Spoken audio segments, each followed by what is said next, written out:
Hello friend, कैसे आप सभी लोग। उम्मीद है बढ़िया होंगे, फर्स्ट क्लास होंगे।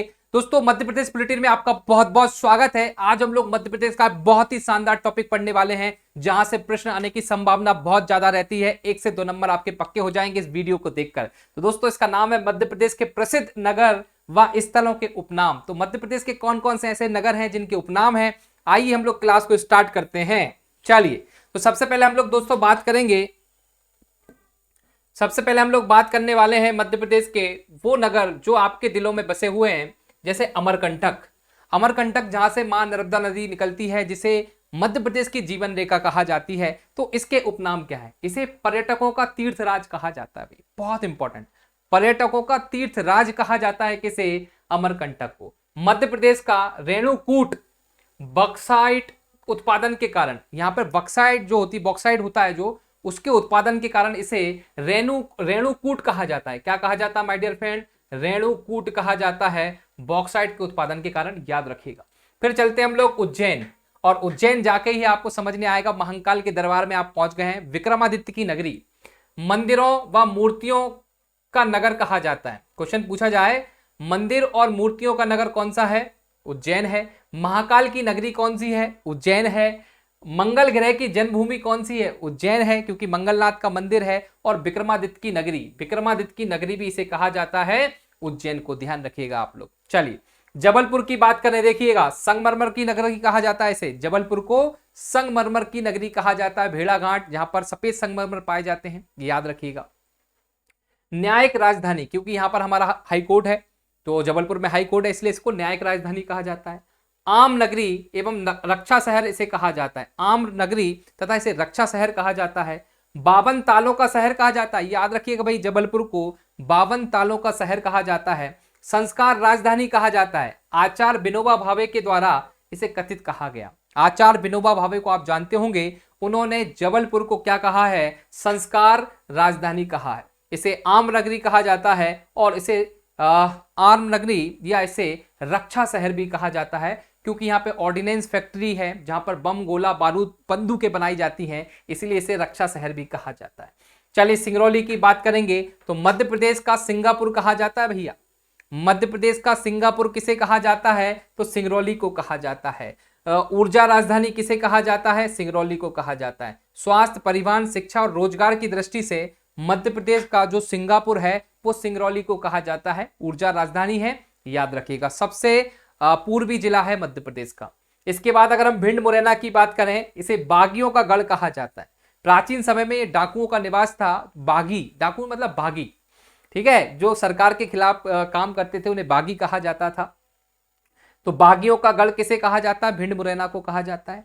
फिर भिंड की, अब मुरैना की बात करें, सरसों की नगरी कहा जाता है, शहद का जिला कहा जाता है, ठीक है। और मुरैना नाम जो है मोरों के कारण पड़ा है, तो यहाँ पे जो मोर होती हैं वो सर्वाधिक होती हैं, इसकी वजह से इसका नाम क्या पड़ा? मुरैना पड़ा। तो सरसों नगरी और शहद का जिला कहा जाता है मुरैना को। चलिए आगे बढ़ेंगे, आगे और भी हम लोग शहरों के बारे में जानेंगे।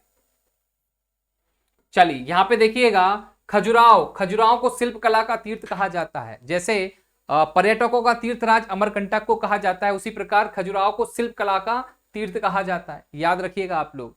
अगर सिवनी की बात करें, मध्य प्रदेश का लखनऊ कहा जाता है, रेशम उत्पादन के कारण। जिस प्रकार लखनऊ में रेशम उत्पादन होता है, उसी प्रकार शिवनी में भैया रेशम का उत्पादन ज्यादा होता है, इसी कारण इसे मध्य प्रदेश का लखनऊ कहा जाता है।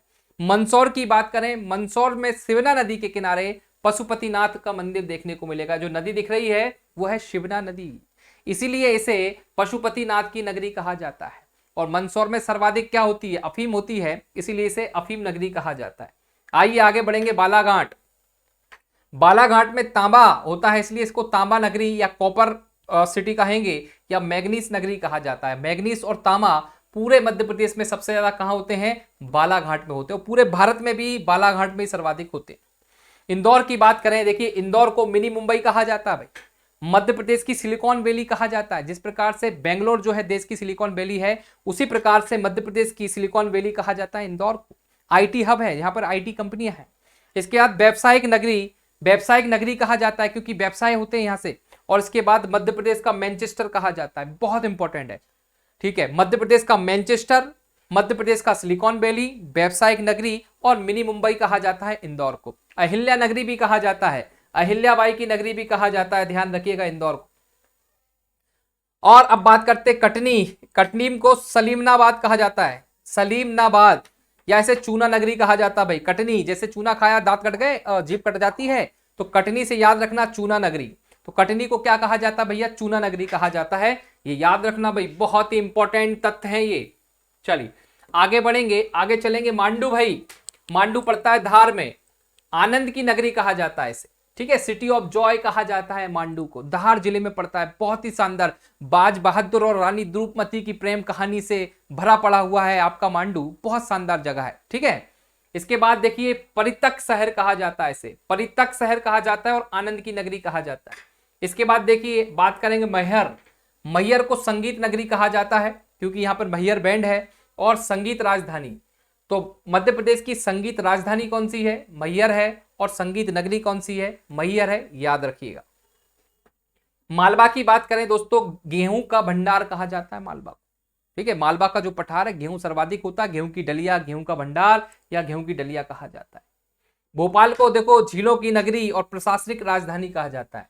भोपाल का उपनाम क्या है? झीलों की नगरी और प्रशासनिक राजधानी कहा जाता है। ग्वालियर को तानसेन की नगरी कहा जाता है और पूर्व का जिब्राल्टर कहा जाता है, बहुत इंपॉर्टेंट है। किलों के कारण इसे पूर्व का जिब्राल्टर कहा जाता है। किलों का रत्न, ग्वालियर का किला पूरे मध्य प्रदेश का सबसे बड़ा किला है और इसे किलों का सिरमौर, किलों का रत्न कहा जाता है, और इसीलिए इसे ग्वालियर को पूर्व का जिब्राल्टर कहा जाता है। पचमढ़ी की बात करें, पचमढ़ी को पर्यटकों का स्वर्ग कहा जाता है, घूमने फिरने जाओगे स्वर्ग। मिनी कश्मीर, मिनी कश्मीर भी इसे कहते हैं, और सतपुड़ा की रानी कहते हैं।